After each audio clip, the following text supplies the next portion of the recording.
سلام دوستان عزیز، امیدوارم که حالتون خوب باشه. توی این ویدیو قراره با هم دیگه بریم بخش ریدینگ آزمون تافل آپدیت 2026 رو با هم دیگه بررسی بکنیم.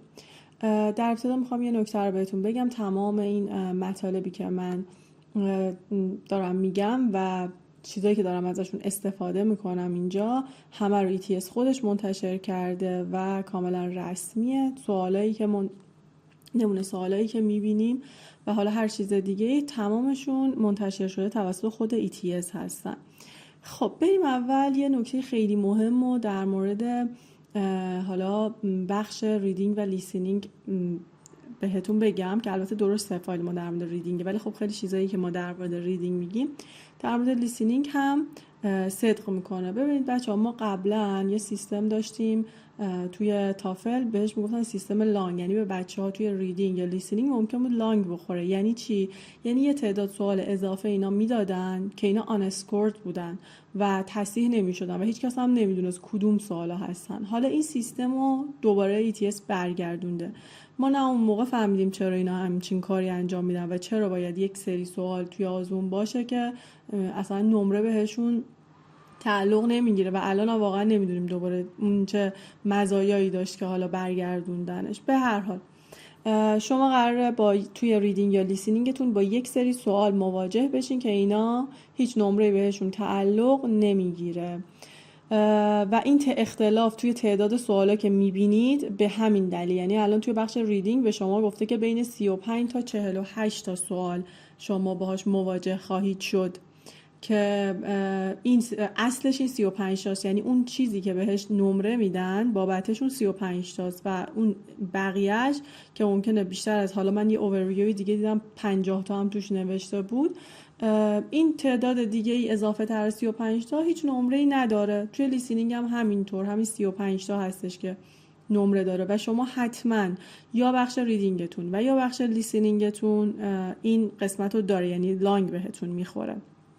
خب و حالا یه مسئله دیگه ای هم که هستش اینجا ETS بهش اشاره کرده اینه که تعداد سوالا ممکنه تا روز آزمون تغییر کنه. بنابراین این چیزایی که ما داریم اینجا الان در مورد صحبت میکنیم چیزایی هستش که خود ETS تا این لحظه منتشر کرده و یه سری جزئیات از جمله تعداد سوالها ممکنه تا روزی که حالا این آزمون منتشر بشه و به مرور تغییر بکنه. خب این از حالا تعداد سوالایی که شما باهاش مواجه خواهید بود. نکته دیگه ای که هستش که تغییر کرده بحث ادپتیو بودن آزمونه. این خیلی خیلی مسئله مهمیه بچه‌ها و روی نمرتون به شدت تاثیر میذاره. آزمون شما از دو بخش آکادمیک و جنرال تشکیل شده که بخش جنرالش خیلی اهمیت داره، چون که اگر شما تو بخش جنرال اصطلاحاً یه ذره بلنگین اصلا به شما آپر استیج رو نخواهد داد. شما توی بخش اول یعنی توی استیج یکتون با 20 تا سوال طرفید که میگیم که حالا با هم دیگه بررسی میکنیم که این 20 تا سوال چیا هستن. ببینید ما به سوالای اضافه بچه‌ها کاری نداریم، ما داریم رو اون 35 تا بحث میکنیم. اینکه اون اضافه ها چقدر کدوم بخش و اینا رو نمیدونیم فعلا چه جوریه، جریانش چه جوریه و از کدوم بخش میخواد حالا لانگ بده به شما. اگر که این 20 تا رو خوب جواب بدید، اینکه چند تاشو جواب بدین و اینا مشخص نیست، احتمالاً یه وزنی بخش آکادمیک داره بیشتر که اون بخش جنرال ممکنه اون وزن رو نداشته باشه با توجه به طراحی سوالشون. به هر حال ETS خیلی سکرت عمل میکنه تو بخش نمره دهی. ما این آزمون فعلی هم بیشتر تجربی متوجه شدیم. البته یه چیزایی اعلام میکنه، نه که کامل اعلام نکنه، ولی اینکه دقیقاً چه نمره‌ای به کدوم بخش میده و اینا رو خیلی واضح هیچ وقت اعلام نمیکنه. اگر شما این 20 تا رو خوب جواب بدید وارد بخش آپر میشین، 15 تا سوال اونجا خواهید داشت. اگر هم وارد بخش لوور بشید بازم 15 تا سوال اونجا خواهید داشت. تفاوتش تو تعداد سوالا نیست، تفاوتش تو سوالهاییه که بعدش به شما خواهند داد. خب میریم حالا سراغ خود سوالا و اینکه چه بخشایی دارین. شما یه بخش دارید، بخش اولی که توی ریدینگ به شما میدن Complete the Words هستش که یه سری لغاتی رو نصفه نوشتن و شما باید کاملش بکنید. 10 تا از این به شما میدن. Reading Daily Life که این کاملا جنرال انگلیشه. تمام اینا رو سوالش با هم دیگه در ادامه بررسی میکنیم. 5 تا از این به شما میدن و اکادمیک پسیجه که همین پسیجایی که الان هست منتها کوتاه‌تره، خیلی کوتاه‌تره، تعداد سوالا کمتره و یه چند تا سوالی حذف شده کلا با توجه به چیزایی که منتشر کرده. مثلا یه سوالی الان داریم اد تکستون اصلا نیستش و 5 تا از این به شما میدن که رو هم رفته میشه 20 تا. با توجه به جوابی که شما روی این 20 تا میدید تصمیم میگیرن که لوور استیج رو به شما بدن یا آپر استیج. حالا این لوور و آپر چه فرقی با هم دیگه داره؟ اگر به شما لوور بده 10 تا دوباره کامپلیت the words به شما میده و 5 تا reading daily life به شما میده. یعنی اصلا دیگه بخش آکادمیک رو به شما نمیده و صرفا یه 15 تا سوال جنرال به شما میده. و اگر وارد استیج آپر بشین باز 10 تا کامپلیت the words به شما میده. حالا اینو ما نمیدونیم که آیا تو آپر استیج اون کامپلیت the words هایی که میده عین همینه یا نه لولش سخت‌تره، اینو هنوز مشخص نکرده. و 5 تا به شما اکادمیک پسیج میده. بنابراین من حدس میزنم که سهمی که این اکادمیک پسیج اینجا داره توی این 20 تا سوال و وزنش باید بیشتر باشه قاعدتا که اون بتونه تصمیم بگیره آیا به شما سوالهای جنرال بده یا سوال اکادمیک بده که رو هم دیگه اینا 35 تا میشن. پس این 20 تا سوال اول که 15 تاش تقریبا جنراله کاملا تعیین کننده این هستش که شما آپر استیج بگیرید یا لور استیج بگیرید. نقش جنرال انگلیش بسیار بنابراین پررنگ‌تر شده توی نمره شما، تأثیری که توی نمره شما میذاره و در کل روی آزمون. حالا بریم خود سوالا رو بررسی کنیم. بچه‌ها این تمام اینایی که داریم ازشون استفاده می‌کنیم این اوورویویه که خود ETS منتشر کرده. از هیچ منبع دیگه استفاده نکنید، فقط از منابعی که خود ETS منتشر کرده استفاده بکنید به خاطر اینکه فقط اونا معتبرن. و ما حتی توی آزمون فعلی که چندین ساله داره برگزار میشه من میبینم که خیلی تصورای غلط وارد آزمون شده از آزمون آیلتس. ببینید سیستم نمره دهی تافل اصلا با آیلتس شبیه هم نی و متاسفانه یه سری‌ها که حالا آیلتس تدریس میکردن نرفتن نگاه کنن ببینن ETS چه جوری همون ذهنیت رو آوردن و یه سری چیز غلط وارد آزمون تافل کردن در بحث نمره دهی. البته ها بگم مثلا گرامر رو اینا که تغییر نمیکنه که، ولی بحث و سیستم نمره دهی آزمون تافل با آیلتس بسیار متفاوته و الان چرا دارم روی این تاکید میکنم؟ به خاطر اینکه خیلی به خاطر این مسئله‌ای که برای آیلتس پیش اومده ما خیلی از بچه‌ها شیفت کردن روی تافل و همینجوری که بچه‌ها دارن شیفت میکنن مطمئن باشین معلمایی هم که قبلا آیلتس تدریس میکردن شیفت میکنن روی تافل. ولی خیلی هاشون با توجه به تجربه من متاسفانه اصلا نمیرن سیستم نمره دهی رو بشناسن و همون چیزی که همون ذهنیتی که در مورد آیلتس دارن رو پیاده میکنن روی آزمون تافل که باعث میشه بچه‌ها نمره‌هاشون بیاد پایین، چون سیستم نمره دهیشون خیلی با هم دیگه بچه‌ها اینا متفاوته و اصلا کلا چیزایی که شما مثلا کیورد میخواین پیدا کنین توی آیلتس که جواب میده اصلا این روی ریدینگ تافل جواب نمیده و شما اصلا باید یه جور دیگه ای سوالا رو بهش نگاه کنید و دنبال جواب بگردید. کلا انقدر تکنیک محور نیست تافل و بیشتر بیشتر معناگراه. خب میریم سراغ حالا سوالا. قسمت اول سه قسمت داشتیم دیگه. complete the words. بچه سوال ها این شکلیه. خب یه متنی به شما میده، این متن با توجه به چیزایی که خودش منتشر کرده آکادمیکن متن‌ها و بین 70 تا 100 تا لغتن، مینینگ و فرم رو داره از شما تست میگیره. اگر شما معنای اون تکست رو خوب متوجه نشید نمیتونید این کلمات رو حدس بزنید. کلماتی که به شما داده بسیار ساده هستن و مثلا در حد اینجا نگاه کنید، مثلا اینجا مایت، اینجا دته، اصلا کلمات سختی نیستن. بیشتر هدفش این هستش که ببینه آیا شما، یعنی هدفش دیکته نیست به اون صورت، هدفش اینه که ببینه آیا شما این متن رو که داری میخونی میفهمی که حدس بزنی اینجا چه کلماتی به کار رفته یا نه. گفتیم که 70 تا 100 تا لغت آکادمیک تکست هستن همه اینا.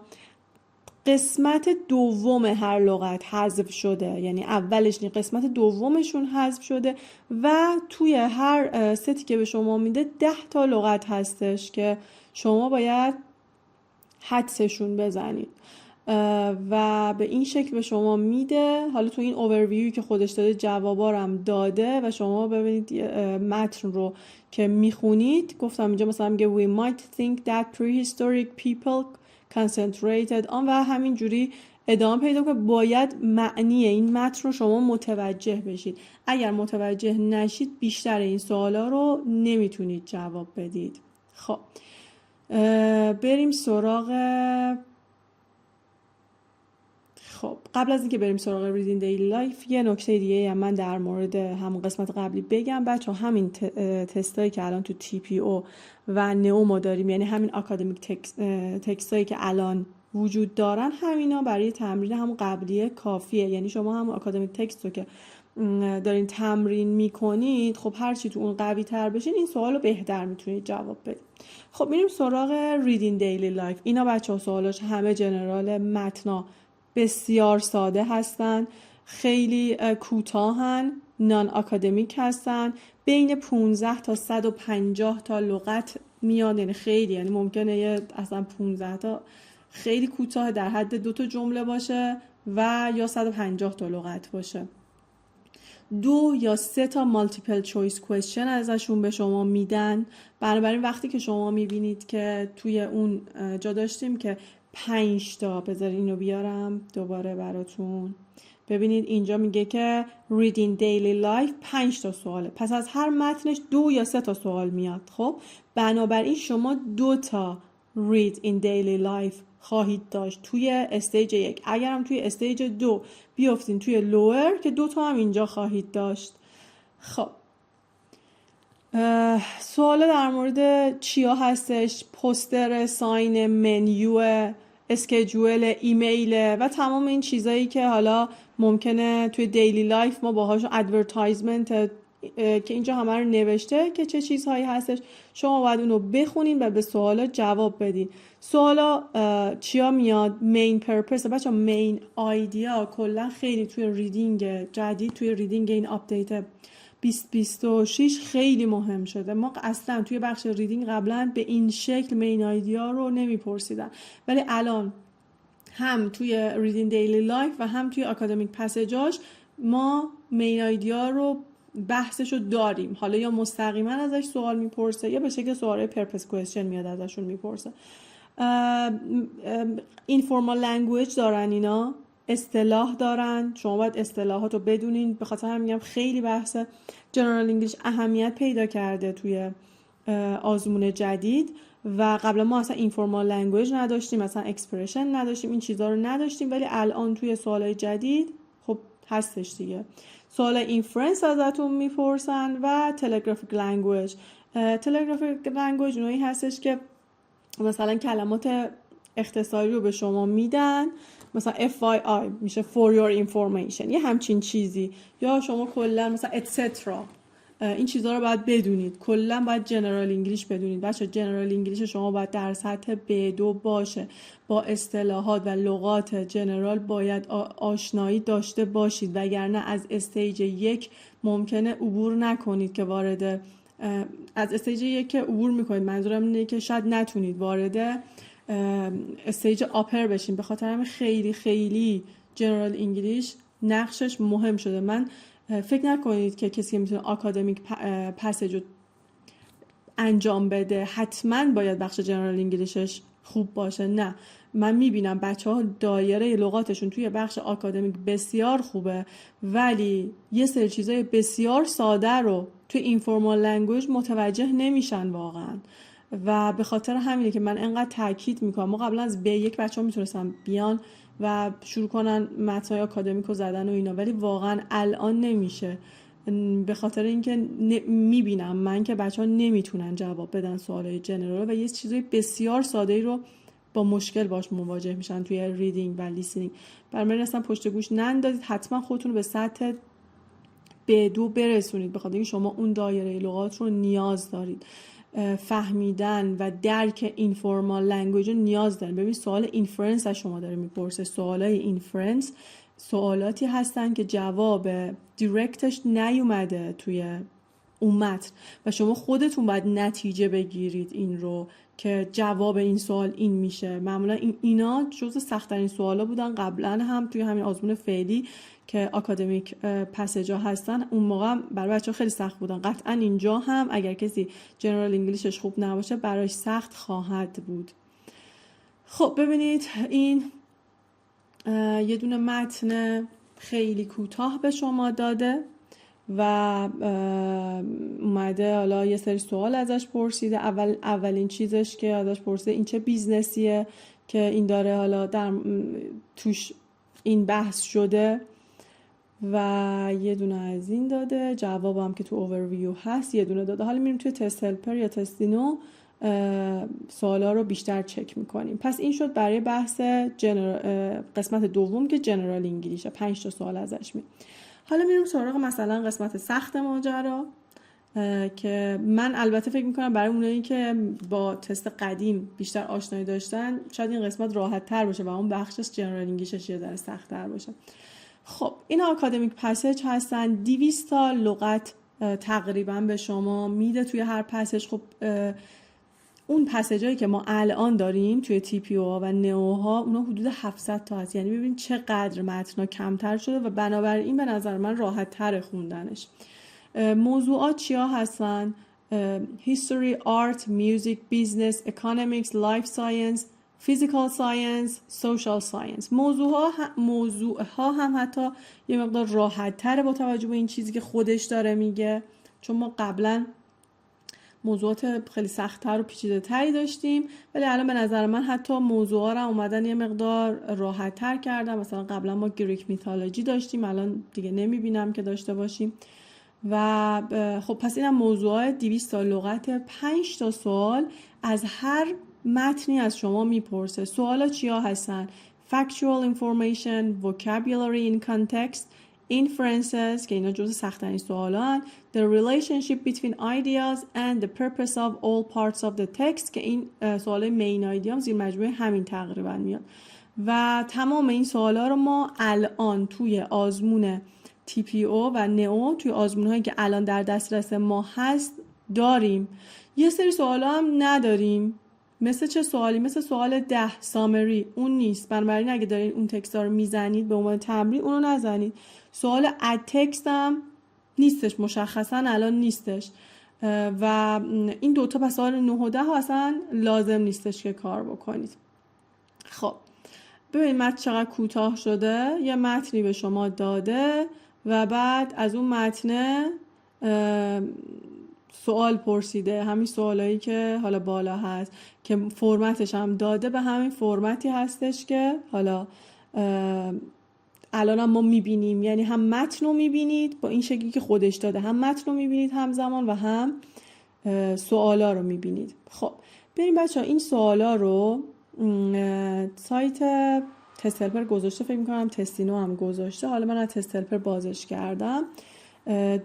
اینجا مدل های مختلف گذاشته. ببینید 2 تا دیلی لایف داره، یه آکادمیک پسیج داره، دوباره رفته ورد کامپلیشن داره، 2 تا دیلی لایف داره که اگه شما لور استیج باشین اینو بهتون میدن، اگر شما آپر استیج باشین اینو بهتون میدن. این چیزی خود ETS منتشر کرده. سوالای دیگه ای هم که 2 تا سمپل خود رایگان خود ETS منتشر کرده، ولی تست هلپر سوالای دیگه ای هم که پولی بوده رو حالا رفته خریده، حالا من نمیدونم به هر شکلی گذاشته و یه منبع خیلی خوبی برای تمرین برای شما هستش.